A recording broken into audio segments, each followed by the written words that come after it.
कंस पहुंचा मित्र वसुदेव जी के पास में और कहे मित्र हमारी बहन देवकी विवाह की योग है, सो ब्याह कर ले।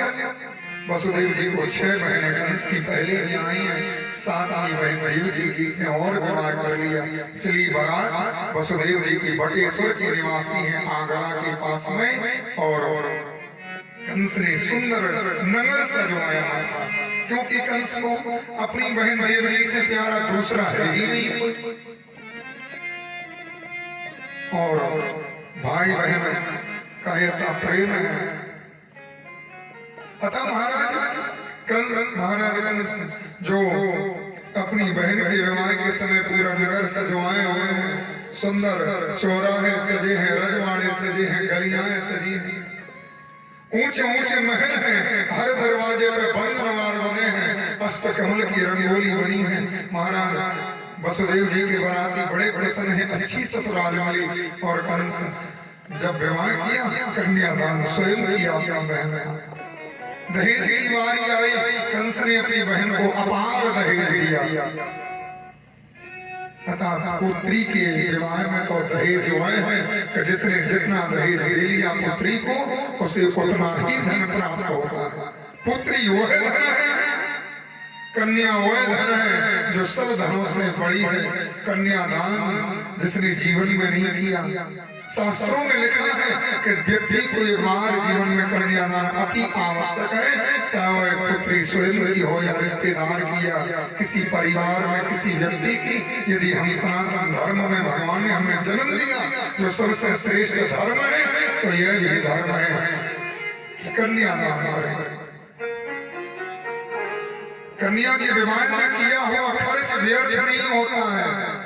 कन्या के विवाह में किया हुआ खर्च वह है कि यदि कन्या के विवाह में आपने जितना खर्च किया, भगवान की कृपा ऐसी बनी रहेगी कि ना आपके ऊपर कर्ज होगा और कन्या का विवाह भी यथाविधि हो जाएगा। कन्या के विवाह के कर्ज में किसी पिता ने आज तक भूमि नहीं बेची है, और पुत्र के विवाह का कर्जा हो सकता है 5 वर्ष तक चलता है। पुत्र के विवाह में कर्ज हो सकता है एक पिता के माथे पे, परंतु कन्या का विवाह तो वह है कि पुत्री की विदा भी कर दी, पर ये जेब हमेशा भरी रहती है, क्योंकि सभी सहयोग करते हैं। और यदि कोई सहयोग नहीं करे तो परमात्मा सहयोग करता है उस व्यक्ति का, और भगवान जहाँ सहयोग करते हैं वहाँ कमी नहीं आने देते किसी भी प्रकार से। अतः महाराज कंस ने कन्यादान किया, अपनी बहन को दहेज दिया, स्वयं विदा करने चला। मथुरा के राज सिंहासन पर, मथुरा के राज दरवाजे पहुंचा, आकाशवाणी हुई, अरे कंस तुम अपनी बहन को श्रद्धा भक्ति से पहुंचाने के निमित्त जा रहे हो, इसी देवी का 8वां गर्भ तेरा काल होगा। सुनी आवाज, रोंगटे खड़े हो गए, आंख जिसकी लाल हो गई, भौं टेढ़ी है, पसीना जिसके शरीर से छूट रहा है, तलवार म्यान से निकाली, देवकी का झोड़ा पकड़ के कहता है विधाता तू हमें मारेगा, तुझे जब बांस ही नहीं रहने देंगे सो बांसुरी कहां से आएगी। और बहन को मारने के लिए तैयार हुआ। महाराज वसुदेव जी विचार करें कि कंस मार देगा। महाराज वसुदेव जी गए, समझाया कंस को, महाराज ये आपकी सगी बहन है। महाराज आप तो इतने बड़े दयालु राजा हो जिसने पूतना जैसी राक्षसी को बहन बना लिया। महाराज हम वचन देते हैं कि देवकी के शरीर गर्भ से जितने बालक जन्म लेंगे हम आपको दान करते जाएंगे। कंस को अपने मित्र की बात पर विश्वास था, और एक व्यक्ति का यही कर्तव्य होता है जहाँ लड़ाई हो रही हो, लड़ाई हमेशा टालनी चाहिए, क्योंकि ना तो लड़ाई अच्छी है और ना ही उसका परिणाम अच्छा है। एक समझदार व्यक्ति का समाज में, घर में, परिवार में यही प्रयास एक अच्छे व्यक्ति का होता है कि लड़ाई कहीं भी हमेशा टालनी चाहिए, क्योंकि इसका परिणाम अच्छा नहीं है। भगवान कृष्ण नहीं चाहते थे कि महाभारत का युद्ध हो, भगवान स्वयं शांति दूत बन करके रहे, दुर्योधन के पास में नहीं समझा दुर्योधन, भगवान ने पूरा प्रयास किया। अतः महाराज वसुदेव जी ने समझाया, कंस राजी हो गए। दोनों चले बटेश्वर में निवास करने लगे। समय आने पर देवकी को उधर से कीर्ति नाम का पुत्र जन्मा, जिसे लेकर के महाराज वसुदेव जी आए मथुरा में और कंस से कहे मित्र ये देवकी जी का प्रथम पुत्र है, सो लेकर के आए हैं। कंस कहे मित्र ये देवकी जी का पहला पुत्र है, अतः हमें इससे कोई कष्ट नहीं है, इसे वापस ले जाओ। महाराज वसुदेव जी बड़े प्रसन्न हो गए, वापस ले। देवता विचार करें, कंस ने अत्याचार किए हैं परंतु इसके पापों का घड़ा नहीं भरा है, अतः देवताओं ने देव गुरुवर हमने भी सुना है देवकी के यहाँ प्रथम पुत्र का जन्म हुआ है।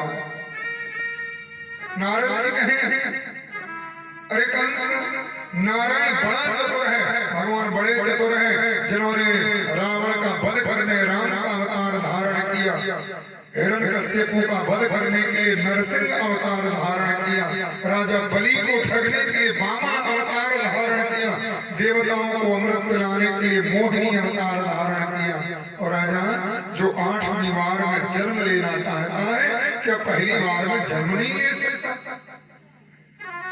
कंस ने कहा नहीं नारद, आकाशवाणी 8 में गर्भ की हुई थी। नारद जी ने गोला बनवाया, 8 कंकड़ जिसमें डाल दिए नारद जी ने, और नारद जी कहे गिनती शुरू करो, पहला कौन है? 8वां कौन है? कंस भूल गए कौन पहला है? 8 बिंदु 8 कंकड़ जिस गोला में पड़े हैं, अब कोई भी व्यक्ति यह नहीं कह सकता कि यह पहला है और यह 8वां। 8वां पहला हो सकता है, पहला 8वां हो सकता है। अतः नारद जी जैसे संत समझाने मिल जाए कंस को तो समझ में जरूर आ जाएगा। नारद जी ने समझाया अरे महाराज आप नहीं जानते भगवान कितने चतुर हैं, हम जानते हैं, क्योंकि एक बार नारद जी को अभिमान हो गया, नारद जी ने कामदेव को जीत लिया। नारद जी गए ब्रह्मा जी के पास, पिताजी हमने कामदेव को जीत लिया, जैसे शंकर जी नहीं जीत पाए। ब्रह्मा जी को हंसी आई, बेटा किसी और से नहीं कहना। अब नारद जी को बात हजम थोड़ी हो कि हमने कामदेव को जीत लिया। नारद जी गए महादेव जी के पास, महादेव जी के पास में गए, महादेव जी ने भी बड़ाई कर दी, किसी से नहीं कहना, विष्णु भगवान के पास।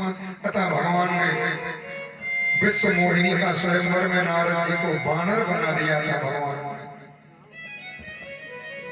अतः नारद जी कहते हैं कि तुम नहीं जानते हो, हम जानते हैं विष्णु भगवान को, उन्होंने हमें बानर का रूप दिया है। अतः नारद जी समझाते हैं कंस को, कंस नारद जी की बात मान लेता है, और कंस ने नारद जी के समझाने पर देवकी के प्रथम पुत्र को बुलवाया। देवकी वसुदेव जी बुलाए और कंस ने जेल खाने में डाल दिया बहन बहनोई को, और जो पुत्र था उसे पत्थर की सिरा से दे मारा। कीर्ति नाम के पुत्र को प्राण निकल गए कीर्ति के। श्री सुखदेव जी महाराज कहते हैं राजा पुनः दूसरा पुत्र जन्मा, दूसरे पुत्र का भी वध कर दिया कंस ने। देवकी जी विचार करें हमारे समान अभागन स्त्री संसार में दूसरी नहीं होगी, जो पुत्रों को जन्म देना तो जानती हो, पालना नहीं जानती हो। संसार में यदि स्त्री कोई पूछेगी देवकी पुत्र कैसे पाले जाते हैं, तो मैं अभागन पुत्र पालना नहीं जानती।